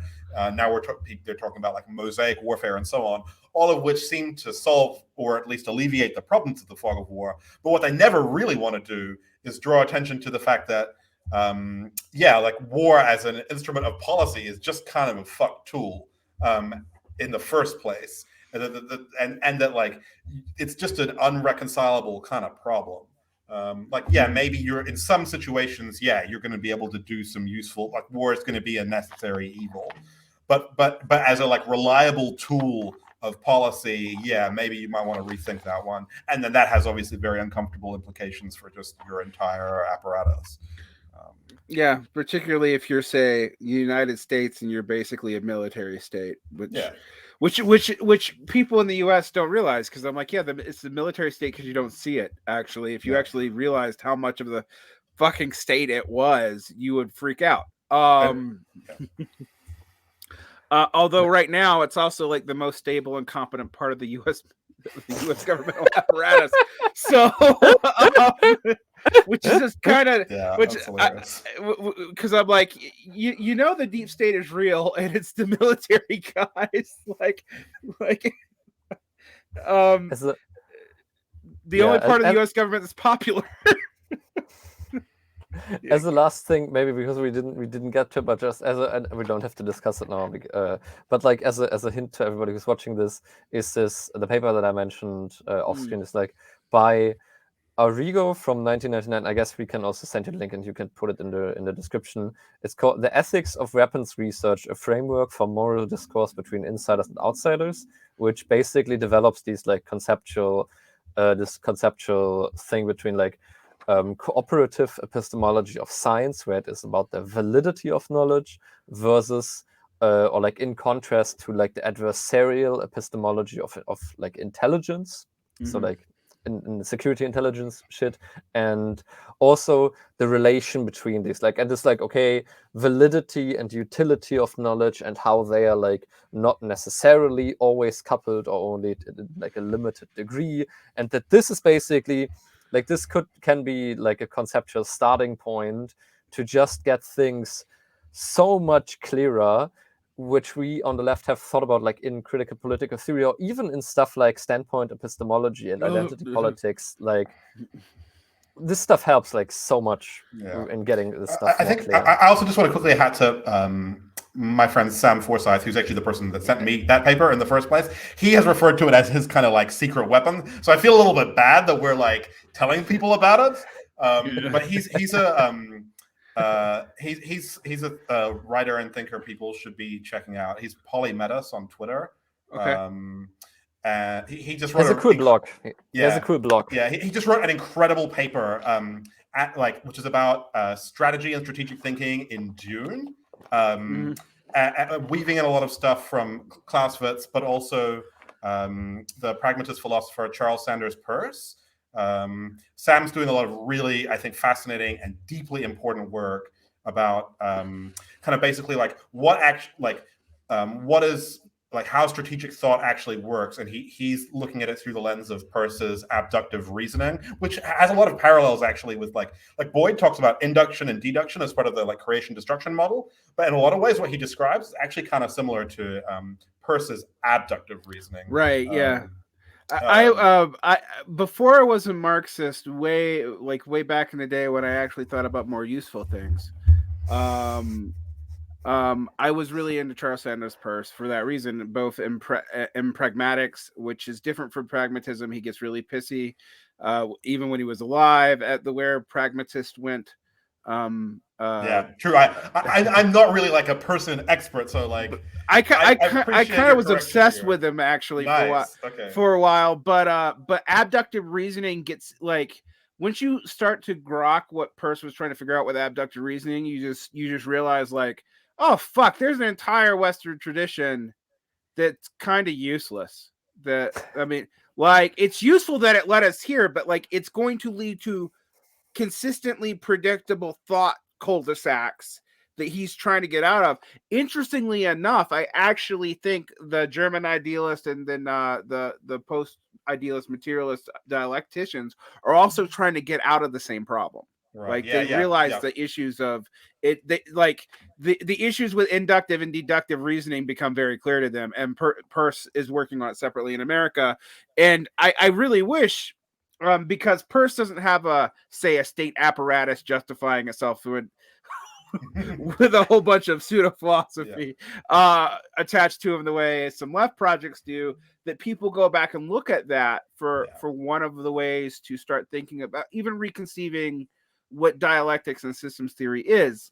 As like I said, I get really annoyed when people think that dialectics is basically idealist folk magic. where we just take the contradiction and the other contradiction, and we just think about their logical antinomies, and then we'll sublate it. And then that's not how this works. That's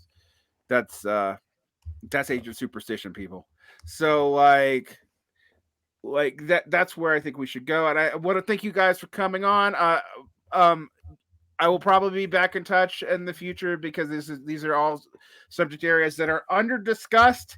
There's not like a systems theory podcast of spear or a war theorist podcast of theory. I guess there are.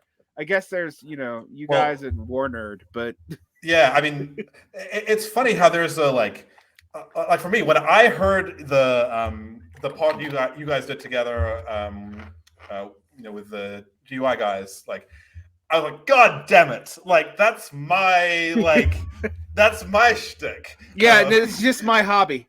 yeah. But obviously, like I'm also just wholly consumed with the PhD, and that's kind of just the horizon of like my capabilities. So at the same time, I was also just like, damn, this is awesome. I'm so glad. Like it was extremely validating for me hearing people talking about this shit, because I've always just been the most deeply frustrated leftist. Like especially once I kind of started to study war, basically war and strategy. It was just like, fuck, like how have we not been doing this? Why do we suck at our jobs? Like basically, like I feel like if you start studying like strategy, you go back. For me, it was actually I started reading all these like conservative books on like classical grand strategy, and then realizing like we're not even talking about strategy from like 2,000 years ago, much less like anything informed by modern anything.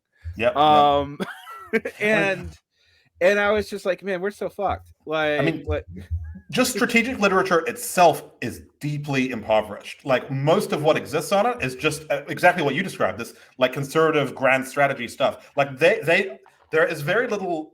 It's very hard to even find someone who can explain what strategy is outside of the context of war or business. Right. And it's like, we don't even really have an existing philosophy of strategy at all. It doesn't exist. It's been ignored by like, you would assume philosophy is probably like the discipline at a university or something that should be concerned with it because it has this kind of proximity to thought and action, but there's nothing.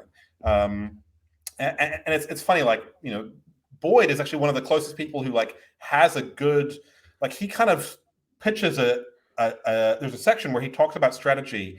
I wish I had the definition on hand, but he kind of tries to define strategy without just tying it to war. And it's like actually shocking that somebody within the military even managed to try and kind of think beyond their narrow little field. But yeah, we need more of this stuff. Yeah. All right. Thank you guys, and I'll be in touch. Have a great evening. And thanks so much for having me. Yep. Yes, thanks for inviting us. Really, yeah. All right. All right. See ya.